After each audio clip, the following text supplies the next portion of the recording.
Zay ny amin'ny nifampitaky ny hanokafana ny onjapeo sy ny fahitalavitra MBS kosa ny zanak'i dada amin'izao fotoana izao. Izy ireo izay nifampitaona tetsy amin'ny kianjan'ny Magro Behoririka ny tolakandro teo. Rahantsika avy hatrany ny zava-nisy teny toerana teny satria rehefa misy moa zany fivorivorina tahaka izao dia tsy lavitra n'izay fivorivorina izay ny mpitandro ny filaminana.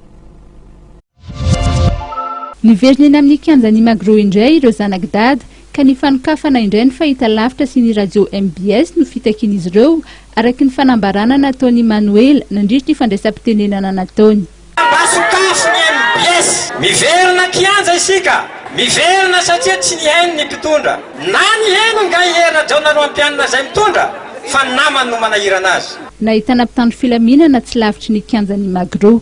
Ho an'ny mpitandro filaminana rehetra manodidina anay, izahay tsy hanonga-panjakana, izahay tsy handeha androba, izahay tsy handeha hamaky trano na handoro trano, fa izahay hitaky ny MBS hatrany farany, fa raha tsy avoakanareo manapa-kevitra hafa koa zay. Mbola any ivelany moa ny filohan'ny Antokotsia Marika Ravalomanana sy ny ramatoabe ny tanàna vadiny. Amin'ny alarobia 7 martsa ho avy izao no fantatra fa hidina ety amin'ny kianjan'ny Magro Behoririka Andriamatoa Marika Ravalomanana.